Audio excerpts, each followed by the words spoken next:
1800년대 말 미국의 엘라바마주의 엔터프라이즈라는 마을은 목화 생산지로 유명한 곳이었습니다. 그런데 1895년에 갑자기 닥친 이 벌레떼의 습격으로 목화밭이 완전히 쑥대밭으로 변해버렸습니다. 그래서 목화를 재배하던 농민들은 한 해를 살아갈 아무런 소득도 얻지 못하고 그저 절망에 빠지게 되었습니다. 그런데 그때 그곳에 있던 이 땅콩 재배 전문가인 조지 워싱턴 카바라는 사람이 목화 대신에 땅콩을 심도록 마을 사람들을 독려하였습니다. 그러자 얼마 가지 않아서 이 목화밭에 땅콩이 잘 자라게 되었습니다. 그리고 그 땅콩의 품질이 좋다는 소문이 나서 전국으로 이 땅콩이 팔려나가게 되었습니다. 그래서 목화 생산지였던 이 엔터프라이즈라는 마을은 마침내 땅콩 특산지로 전국에 알려지게 되었습니다. 이 엔터프라이즈라는 마을 입구에 이런 글귀가 적힌 기념비가 서 있다고 합니다. 우리는 목화를 갉아먹었던 벌레들에게 깊은 감사를 표한다. 이 벌레들이 우리에게 새로운 번성의 계기를 주었고 우리에게 하면 된다는 신념을 주었다. 이 엔터프라이즈 마을 사람들은 벌레로 인해서 큰 위기를 맞았지만 결국 그 위기 때문에 더 큰 성공을 이룰 수가 있었습니다. 그래서 이 위기를 맞게 한 벌레들에게도 감사하는 그런 마음을 보여주고 있는 것입니다. 물론 위기를 만난 그때에 온전히 감사할 수 있는 것, 그것은 참으로 힘들고 어려운 일입니다. 물론 이 엔터프라이즈 마을과 같이 결과가 좋았기 때문에 이들은 위기조차도 감사할 수가 있었습니다. 그런데 이런 감사는 세상 사람들의 감사입니다. 믿음이 없는 사람도 좋은 결과에 대해서 감사를 할 수 있습니다. 좋은 결과, 또 더 큰 성공이 이루어졌음에 대하여 감사하는 것은 누구라도 할 수 있는 그런 감사입니다. 그러나 결과에 따르지 않고 그 위기 자체를 감사할 수 있는 사람이 바로 믿음의 사람입니다. 물론 이 위기 자체, 어려움 자체만을 가지고 감사한다는 것은 참 어려운 일입니다. 아무리 믿음이 좋은 신실한 그리스도인이라 할지라도 절망 앞에서, 고난 앞에서 오로지 감사할 수 있다는 것, 이것은 결코 쉽지 않은 일입니다. 오늘 우리는 여러 가지 면에서 어려운 시대를 살아가고 있습니다. 국가적으로 또 경제적으로 많은 어려움이 우리에게 있습니다. 또 사회는 여전히 불안하고 또 가정의 위기를 겪고 있습니다. 자녀들을 교육하고 양육하는 일이 점점 더 어려워지는 것 같습니다. 청년들의 미래는 늘 불투명해 보이기도 합니다. 그런데 이러한 위기를 맞이하고 있는 우리에게 더 큰 위기가 있습니다. 그것은 바로 우리를 둘러싸고 있는 그 두려움 그 자체에 대해서 우리가 두려워하는 것입니다. 또 우리에게 있는 문제 그 자체를 문제시하는 것, 그것이 더 큰 어려움입니다. 그러나 믿음의 사람들은 결코 두려운 상황이 임했다고 해서 그 두려움에 빠지는 것이 아니라 오히려 그 두려움을 이기게 하실 하나님을 온전히 신뢰하는 그런 마음을 가지게 됩니다. 문제가 크면 클수록 그 문제를 해결해 주실 주님께 대한 믿음도 더욱 커지게 되는 것입니다. 세상 사람들은 위기가 왔다, 문제가 생겼다, 그 문제 앞에 두려워 떨고 절망하고 쓰러지고 넘어지지만 오히려 믿음의 사람들은 그 문제와 두려움 앞에서 더욱더 믿음의 영적 성장을 이루어 갈 수 있다는 것입니다. 오늘 우리에게 찾아온 여러 가지 위기가 있을 것입니다. 해결할 수 없는 문제들이 분명히 있을 것입니다. 밤잠을 이루지 못하고 고민하는 문제들이 분명히 있을 것입니다. 그런데 이러한 어려움과 위기는 하나님을 우리가 더욱 강하게 붙잡고 또 주님이 주시는 그 영적인 복을 받을 수 있는 최고의 기회라는 사실 우리가 믿어야 할 줄로 믿습니다. 오늘 우리에게 주신 본문의 말씀을 보면 우리가 잘 아는 다니엘에게도 위기가 닥쳐왔습니다. 이 다니엘이라는 사람은 본래 유다 왕국의 귀족 출신의 엘리트였습니다. 이러한 다니엘이 바벨론에게 포로로 잡혀오게 되었고 결국 이러한 다니엘이 하나님께서 주신 그 은혜를 통해서 바벨론 왕들의 꿈을 해석을 하고 마침내 그 3명이 있는 그 총리 중에 한 사람이 되게 하셨습니다. 본문인 다니엘서 6장의 3절 말씀에 다니엘은 마음이 민첩하여 총리들과 고관들 위에 뛰어남으로 왕이 그를 세워 전국을 다스리게 하고자 하는지라 말씀하고 있습니다. 비록 포로였지만 하나님이 그에게 주신 그 모든 은혜로 인해서 다니엘은 승승장구하게 되었습니다. 총리가 되었습니다. 뿐만 아니라 자기와 또 다른 총리 2명이 있었지만 또 고관들이 많이 있었지만은 이 바벨론 왕은 다니엘을 최고의 높이 올려주어서 전국을 다스리게 하는 그런 권세를 그에게 주었습니다. 이렇게 승승장구하던 다니엘에게 그의 하는 일을 못마땅하게 여긴 그 시기하는 자들이 생겨나게 되었습니다. 그들은 어떻게 해서든지 다니엘에게 그 흠을 잡아서 그를 끌어내리려고 그런 계략을 세웠습니다. 그런데 도무지 다니엘의 말이나 행동이나 그의 삶 속에서 흠을 찾을 수가 없었습니다. 그래서 이 다니엘서 6장 5절 말씀에 그들이 이르되 이 다니엘은 그 하나님의 율법에서 근거를 찾지 못하면 그를 고발할 수 없으리라 이렇게 말합니다. 다니엘의 이 정적들, 이 원수들은 다니엘을 모함하여서 그를 위기에 빠뜨릴 계략을 찾았습니다. 그리고 마침내 다니엘이 가지고 있었던 여호와를 경외하는 그 신앙을 악용을 해서 다니엘을 넘어뜨리기로 작정하였습니다. 그래서 7절과 8절 말씀의 내용을 보면 그들이 이 바벨론의 다리오 왕 앞으로 나아가서 30일 동안 누구든지 왕 외에 그 어떤 신에게나 그 어떤 사람에게 기도를 하게 되면 그를 사자굴에 집어넣자라고 그렇게 제안을 합니다.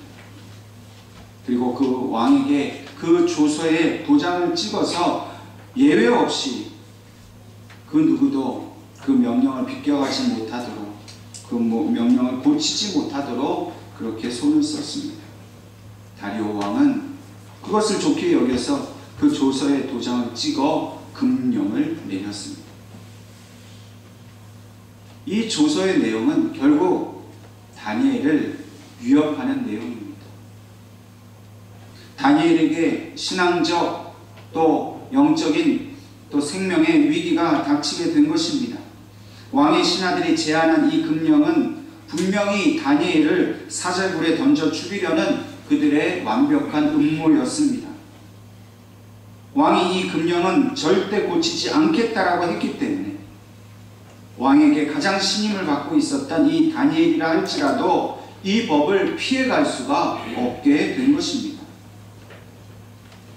그러나 오늘 본문 10절 말씀은 무엇이라고 말합니까? 다니엘이 이 조서에 왕의 도장이 찍힌 것을 알고도 자기 집에 돌아가서는 윗방에 올라가 예루살렘으로 향한 창문을 열고 전에 하던 대로 하루 3번씩 무릎을 꿇고 기도하며 그의 하나님께 감사하였더라. 이렇게 말씀하고 있습니다. 다니엘은 분명히 이 조서의 내용이 자기 자신을 죽이려는 계략인 것을 알고 있었습니다.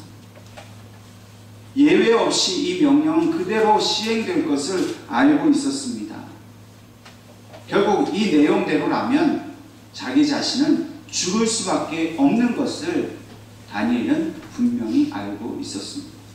그러니 자신을 죽이려고 하는 이 악한 계략을 피해가야 되지 않겠습니까? 만약 우리가 이런 위기를 만나게 되었다면 어떻게 하겠습니까? 모르면 몰랐지 알면서 당할 수는 없는 일입니다.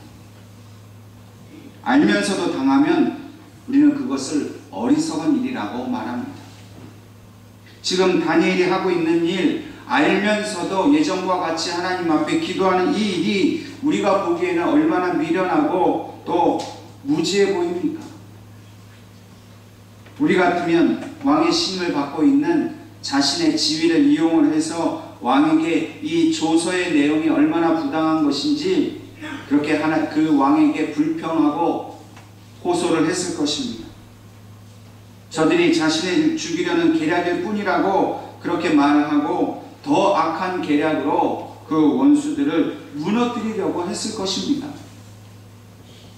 그러나 다니엘은 그렇게 하지 않았습니다.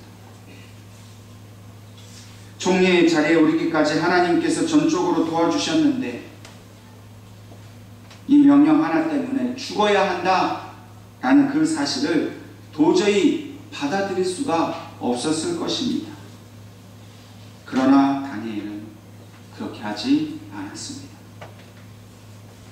다니엘은 이런 위기 앞에서도 전에 그가 해왔던 그대로 하나님 앞에서 경건한 자세를 갖추었습니다.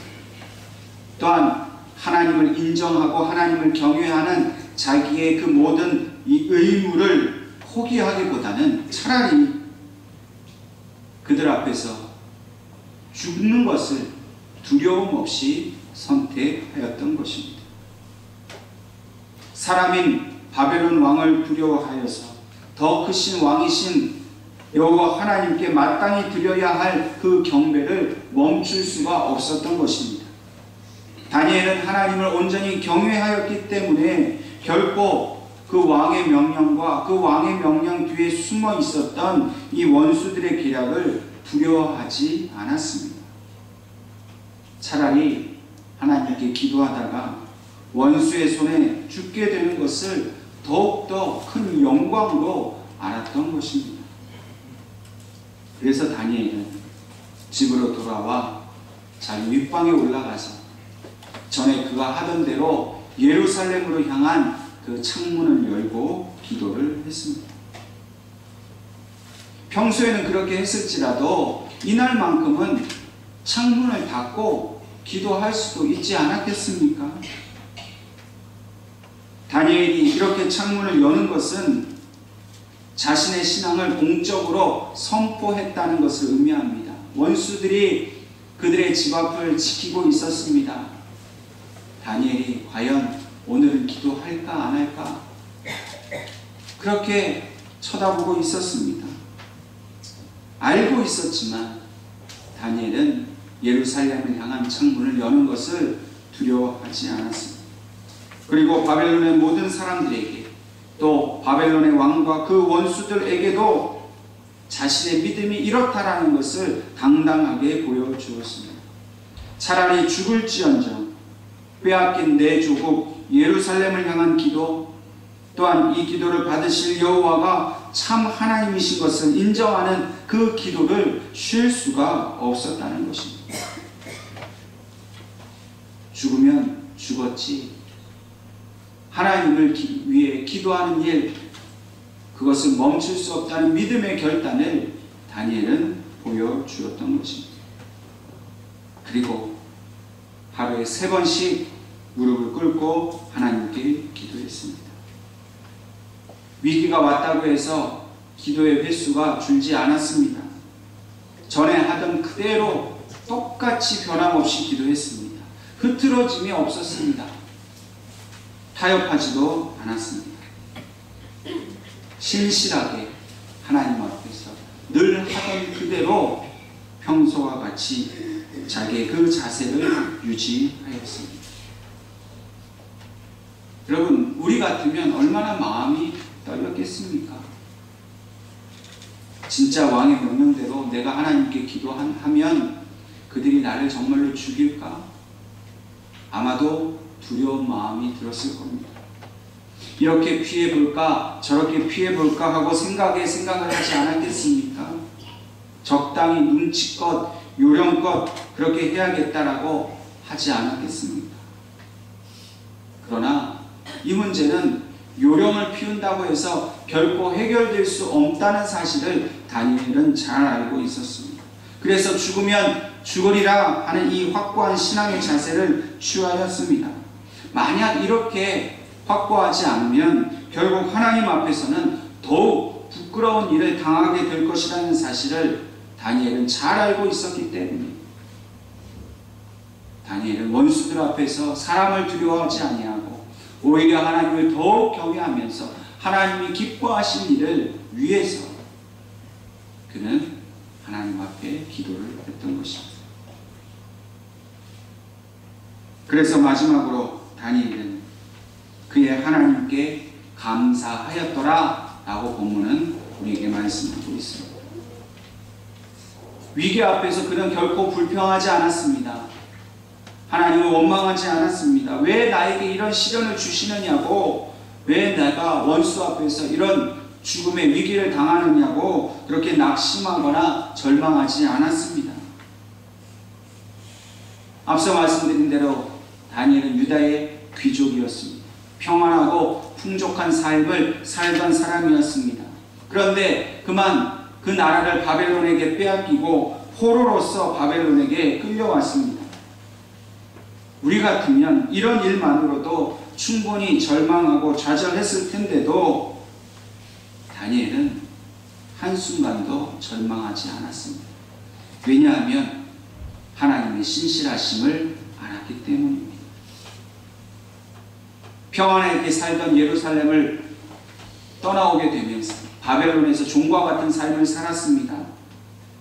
그런데도 왕의 음식과 포도주를 먹으라 하는 그 시험이 왔지만 그 시험 앞에서도 자신을 더럽히지 않기로 그는 결단하였습니다.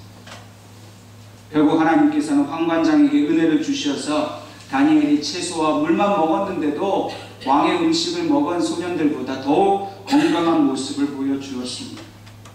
뿐만 아니라 하나님께서 다니엘에게 온갖 지혜와 능력을 주시어서 모든 환상과 꿈을 깨달을 수 있는 능력을 주셨습니다. 그래서 결국 왕의 꿈을 해석하여서 총리의 자리까지 오를 수가 있었습니다.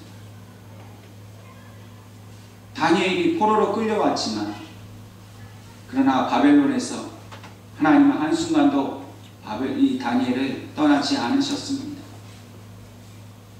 다니엘은 그것이 다 하나님의 은혜인 것을 알고 있었습니다.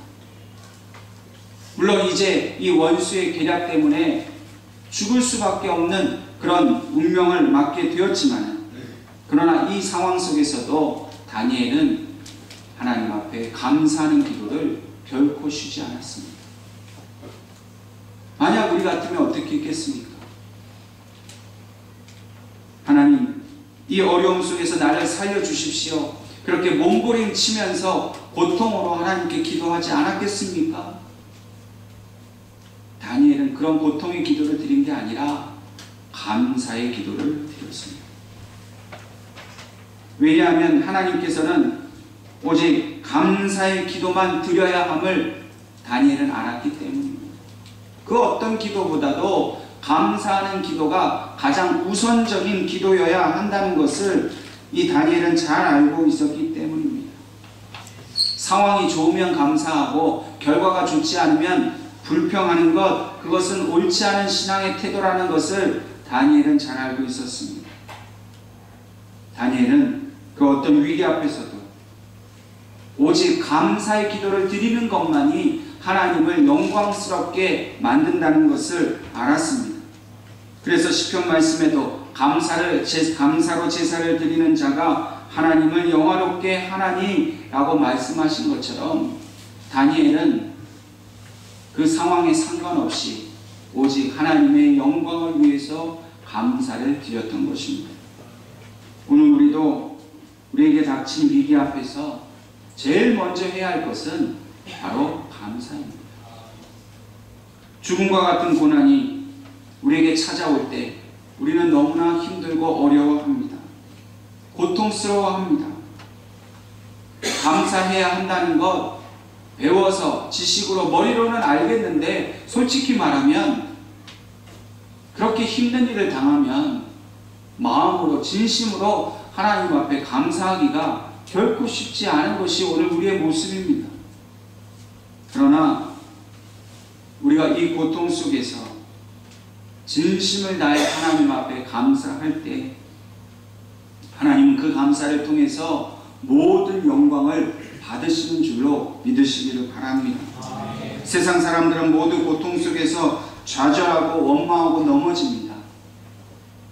하나님을 찬양하고 하나님을 영원하게 하던 사람들도, 예수 잘 믿는다고 하던 사람들도 위기 앞에서는 그 신앙이 어디로 갔는지 세상 사람들과 똑같이 불평하고 원망합니다. 그러나 오늘 이 자리에 계신 여러분과 저는 오직 믿음의 사람으로서 고난이 오고 고통이 올지라도, 위기를 만났을지라도 불평과 원망하기보다는 오직 먼저 하나님 앞에 이 모든 것을 이루어 주신 그 하나님의 그 뜻을 앞에서 우리는 감사할 수 있어야 할 줄로 믿습니다. 고통 가운데 분명히 예수님이 함께 하십니다. 고통 가운데 예수님의 십자가를 붙들고 그럼에도 불구하고 나는 하나님께 감사드린다라고 우리는 담대히 기도할 수 있어야 한다는 것입니다. 왜 그런 줄 아십니까? 우리가 문제 앞에서, 위기 앞에서 감사하지 않고 불평하면 우리의 원수들이 우리를 멸시하고 하나님을 비웃습니다.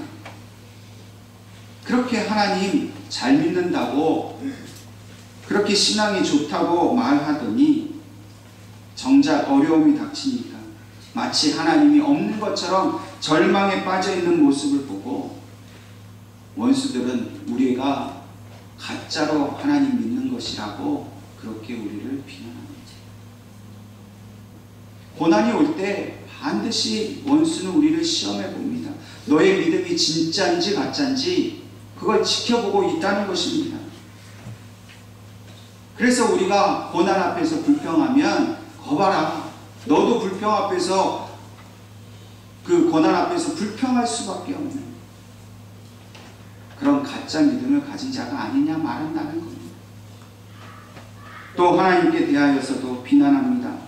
자기 백성조차도 어려움에서 건지지 못하는 신이 어디 참신이라고 말할 수 있겠느냐라고 하나님을 비웃습니다. 여러분, 감사하는 것은 성령의 언어입니다. 그러나 불평하고 원망하는 것은 이 세상의 언어요, 어둠의 언어요, 원수의 말입니다. 아무리 상황이 어렵다라고 불평하고 원망할 때 마귀는 기뻐합니다. 우리의 넘어짐을 바라고 박수치면서 계속해서 하나님을 부인하게 만들고 불평하게 만들어서 감사하지 못하게 만들어 우리를 실족하게 만듭니다. 그러나 우리가 그 어떤 어려움과 환난 속에서 감사할 때 원수는 그만 우리를 떠나가고 맙니다. 우리가 하나님 앞에 감사함으로 하나님이 그 영광을 받으실 때 하나님은 우리를 영광 가운데 들어 올려주시어서 원수가 감히 우리를 해하지 못하도록 우리를 지켜주시고 뿐만 아니라 그 영광을 비추어 주시어서 원수가 멸망하도록 그를 쫓아내신다는 겁니다. 여러분, 우리의 환난과 어려움을 이길 수 있는 유일한 방법은 감사하는 것밖에 없습니다. 물론 기도도 많이 해야 되겠죠. 말씀도 많이 믿고 봉사도 열심히 하고 무엇이든 열심히 하면 하나님이 도와주시겠죠. 그러나 그 열심 속에 만약 감사가 없다면 그 열심은 다 헛것입니다. 기도를 해도 봉사를 해도 무엇을 해도 제일 먼저 해야 할 것이 바로 감사라는 사실을 우리는 분명히 기억해야 합니다. 고난이 왔다고, 어려움이 왔다고 입술로 하나님을 원망하면 그것이 원수의 귀에 들어가서 우리를 더욱 어렵게 만든다는 사실을 분명히 우리는 기억해야 할 것입니다. 우리의 감사는 하나님이 반드시 들으십니다. 영광 가운데 임재하셔서 우리의 모든 잃어버린 것까지도 채워주신다는 사실을 분명히 기억해야 할 것입니다. 이렇게 다니엘이 죽음의 위기 앞에서도 하나님께 감사를 드렸을 때 결국 그가 사자굴에 던져졌지만 하나님께서는 다니엘을 살려주셨습니다. 본문의 말씀을 보니까 바벨론 왕이 자기가 그 금령을 내린 것이 실수였던 것을 알았습니다. 이 다니엘을 죽이려고 했던 이 잘못된 일인 것을 알았습니다. 돌이키려고 했습니다. 왕이라도 자기가 내린 명령이기에 절대 돌이키지 못했습니다. 사자굴에 던져진 다니엘을 보고서 왕은 먹지도 않고 잠도 자지 않고 걱정을 했습니다. 세상의 권세자들은 결코 우리 믿는 자들을 건져낼 수 없습니다. 바벨론 왕, 가장 위대한 왕이라 할지라도 자기의 가장 신이 많은 다니엘을 살려낼 수가 없었습니다. 그런데 하나님은 어떻게 하셨습니까? 그 사자굴에 천사를 보내셔서 다니엘을 지켜주셨어요. 우리가 세상의 힘을 의지하고 물질의 힘을 의지하고 세상의 권력을 의지해 보지만 그것은 결국 우리를 지켜내지 못합니다. 우리를 위기로부터 구해내지 못합니다. 우리가 감사함으로 하나님께 영광을 돌릴 때 그 영광의 주인이신 하나님만이 우리를 건져내시고 살려주신다는 사실을 온전히 믿을 수 있기를 바랍니다. 그러니 세상 왕의 말을 두려워하지 마시기 바랍니다. 하나님을 두려워하십시오.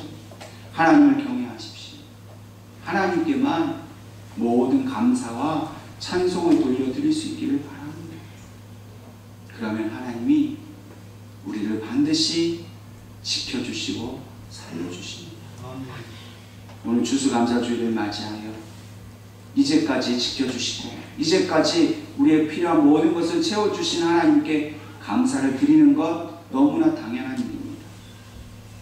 그러나 더욱더 해야 할 것은 우리가 뜻대로 되지 않은 것, 우리의 마음대로 되지 않은 것, 실패한 것, 절망하게 된 일, 여전히 괴롭히고 있는 그 일을 위해서도 하나님 앞에 감사할 때 장차 우리의 삶 속에 하나님이 영광 가운데 우리를 붙들어 주시어 우리를 마침내 그 모든 악과 싸워 이기게 하시는 그 은혜를 우리가 누리게 됨을 믿고 날마다 그 어떤 상황 속에서도 하나님께 감사하는 여러분과 제가 될 수 있기를 주님의 이름으로 축원합니다. 기도하겠습니다.